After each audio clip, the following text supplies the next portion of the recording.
इतिहास हमेशा विजेताओं द्वारा लिखा जाता है, लेकिन कुछ चरित्र ऐसे होते हैं जिनकी हार भी इतिहास में अमर हो जाती है। महाभारत का एक ऐसा ही पात्र था दुर्योधन, जिसे कोई अधर्मी कहता है तो कोई उसे नियति का मारा हुआ एक महत्वाकांक्षी राजकुमार। आखिर क्या थी उस व्यक्ति की सोच जिसने विश्व के सबसे बड़े नरसंहार की नींव रखी? आज हम दुर्योधन के जीवन के हर उस पन्ने को खोलेंगे जो अक्सर पर्दों के पीछे रह जाते हैं। उसके जन्म के अशुभ संकेतों से लेकर कुरुक्षेत्र की उस कीचड़ भरी जमीन पर उसके अंतिम सांस तक हम हर घटना का विस्तार से विश्लेषण करेंगे। आगे बढ़ने से पहले अगर आप भारतीय महाकाव्यों की ऐसी ही रोमांचक कहानियां देखना चाहते हैं तो हमारे चैनल को अभी सब्सक्राइब करें और इस वीडियो को लाइक करना न भूलें। चलिए शुरू करते हैं दुर्योधन के जीवन का अध्याय दर अध्याय सफर। अध्याय 1 अशुभ जन्म और कुल विनाश की भविष्यवाणी। दुर्योधन का जन्म सामान्य मानवीय प्रक्रिया से हटकर एक चमत्कार और श्राप के बीच की कड़ी था। गांधारी ने 2 वर्ष तक गर्भ धारण किया, लेकिन जब संतान के रूप में केवल एक मांस का पिंड निकला तो हताशा में उन्होंने उसे नष्ट करना चाहा। तभी महर्षि व्यास ने आकर उस पिंड के 101 टुकड़े किए और उन्हें घी से भरे कुंडों में संरक्षित किया। सबसे पहले कुंड से जो बालक निकला उसका नाम रखा गया सुयोधन, जिसे इतिहास दुर्योधन के नाम से जानता है। कहते हैं कि उसके जन्म लेते ही प्रकृति कांप उठी थी। सियार रोने लगे, गधे रैंकने लगे और उल्लू शोर मचाने लगे। विदुर जैसे नीतिवान और भीष्म जैसे पितामह ने धृतराष्ट्र को स्पष्ट चेतावनी दी थी कि ये बालक कुरुवंश के विनाश का निमित्त बनेगा। उन्होंने परामर्श दिया कि कुल की रक्षा के लिए इस एक बालक का त्याग कर देना चाहिए। लेकिन पुत्र मोह में अंधे धृतराष्ट्र ने नियति के संकेतों को अनसुना कर दिया और यहीं से महाभारत के विनाशकारी युद्ध का बीज बोया गया। अध्याय 2 पांडवों से जन्मजात द्वेष और बचपन की कड़वाहट। दुर्योधन का बचपन खेल-कूद में नहीं बल्कि प्रतिस्पर्धा और द्वेष की भावना में बीता। जब पांडु के 5 पुत्र हस्तिनापुर आए तो दुर्योधन को लगा कि उसके सिंहासन का अधिकार छिनने वाला है। भीम की शारीरिक शक्ति दुर्योधन के लिए सबसे बड़ी चिढ़ थी। भीम अक्सर खेल-खेल में कौरव भाइयों को तंग करते थे, जिससे दुर्योधन के मन में नफरत की जड़ें और गहरी हो गईं। उसने बहुत छोटी उम्र में ही पांडवों को समाप्त करने की योजनाएं बनानी शुरू कर दी थीं। एक बार उसने भीम के भोजन में कालकूट नामक विष मिला दिया और बेहोश भीम को गंगा नदी में फेंकवा दिया। उसे लगा कि कांटा निकल गया, लेकिन भीम नागलोक की शक्तियों के साथ और बलशाली होकर वापस लौटे। इस घटना ने दुर्योधन को यह समझा दिया कि पांडवों को हराना आसान नहीं होगा। उसका बचपन असुरक्षा की भावना से भरा था, जहां उसे हर पल ये लगता था कि पांडव उसके पिता के राज्य को हड़पना चाहते हैं।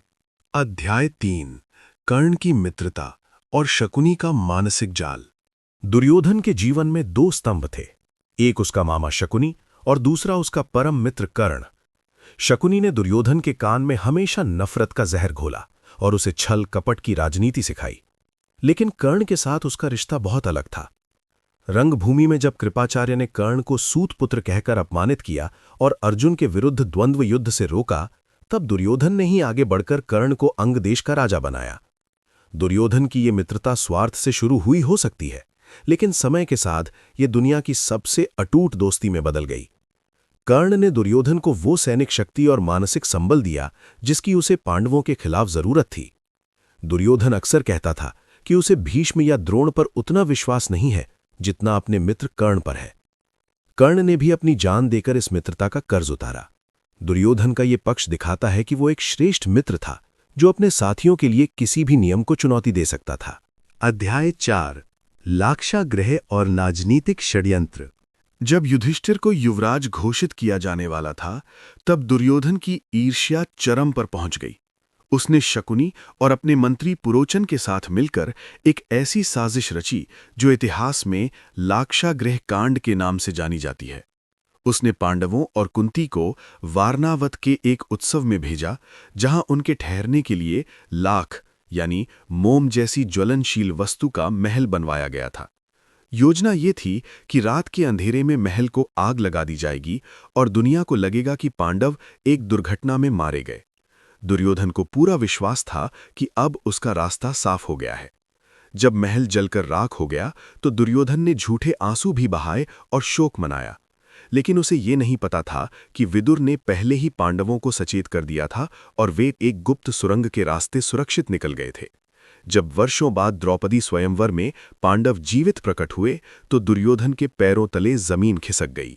अध्याय 5 द्यूत क्रीड़ा और कुलवधू का अपमान।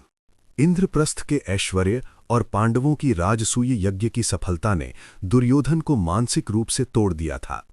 मय सभा में उसके गिरने पर द्रौपदी के कथित उपहास अंधे का पुत्र अंधा ने उसके प्रतिशोध की आग को भड़का दिया। उसने युद्ध के बजाय छल का रास्ता चुना और पांडवों को जुए यानी द्यूत के लिए आमंत्रित किया। शकुनी के मायावी पासों की मदद से उसने युधिष्ठिर से उनका राज्य, उनके भाई और अंत में उनकी पत्नी द्रौपदी तक को जीत लिया। अहंकार में चूर होकर उसने दुशासन को आज्ञा दी कि द्रौपदी को घसीटते हुए सभा में लाया जाए। जब दुर्योधन ने भरी सभा में अपनी जांघ खोलकर द्रौपदी को उस पर बैठने का इशारा किया तो उसने नैतिकता की हर सीमा लांघ दी। भीष्म, द्रोण और धृतराष्ट्र जैसे बड़ों की मौजूदगी में हुए इस अपमान ने यह तय कर दिया कि अब इसका अंत केवल सर्वनाश होगा। भीम ने उसी क्षण प्रतिज्ञा की कि वो युद्ध में दुर्योधन की उसी जांघ को अपनी गदा से चूर चूर कर देगा। अध्याय 6 कुरुक्षेत्र का महायुद्ध और दुर्योधन की जिद। 13 वर्षों के वनवास और अज्ञातवास के बाद जब पांडव वापस लौटे तो श्रीकृष्ण स्वयं शांति दूत बनकर दुर्योधन के पास आए। उन्होंने केवल 5 गांवों की मांग की ताकि युद्ध टाला जा सके, लेकिन अहंकार में डूबे दुर्योधन ने कहा, सुई की नोक के बराबर भूमि भी बिना युद्ध के नहीं दी जाएगी। उसने श्रीकृष्ण को भी बंदी बनाने का दुस्साहस किया। कुरुक्षेत्र के मैदान में दुर्योधन के पास 11 अक्षौहिणी सेना थी, जबकि पांडवों के पास केवल 7।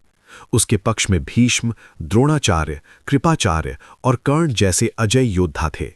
युद्ध के दौरान दुर्योधन का नेतृत्व अद्भुत था, लेकिन उसका दोष ये था कि वो हमेशा अपने सेनापतियों पर शक करता रहा। उसने भीष्म पर पांडवों के प्रति नरम होने का आरोप लगाया। वो हर कीमत पर जीत चाहता था, चाहे उसके लिए धर्म की मर्यादा ही क्यों न टूट जाए। उसकी जिद ने एक एक करके उसके सभी भाइयों और अंत में उसके प्रिय मित्र कर्ण को भी मृत्यु के मुंह में धकेल दिया। अध्याय 7 अंतिम गदा युद्ध और दुर्योधन का अंत। युद्ध के 18वें दिन दुर्योधन बिल्कुल अकेला रह गया। उसके सभी 99 भाई मारे जा चुके थे। वो अपनी जान बचाने के लिए एक सरोवर के जल में जाकर छिप गया, जहां उसने जल स्तंभन विद्या का प्रयोग किया। जब पांडवों ने उसे ढूंढ निकाला और युधिष्ठिर ने उसे युद्ध की चुनौती दी तो दुर्योधन एक वीर योद्धा की तरह बाहर आया। उसने भीम के साथ गदा युद्ध करना चुना। दोनों का युद्ध कई घंटों तक चला।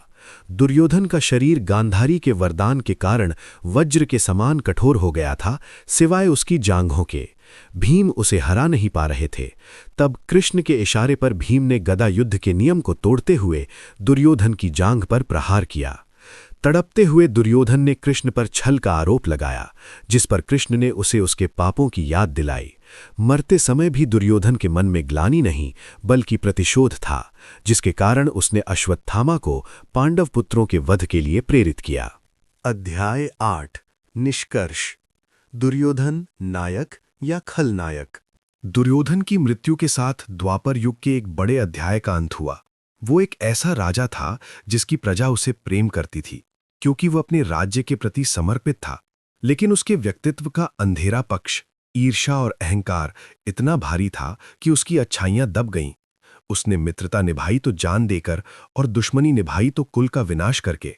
महाभारत हमें सिखाती है कि प्रतिभा और शक्ति होने के बाद भी अगर इंसान धर्म और मर्यादा का साथ छोड़ दे तो उसका पतन निश्चित है।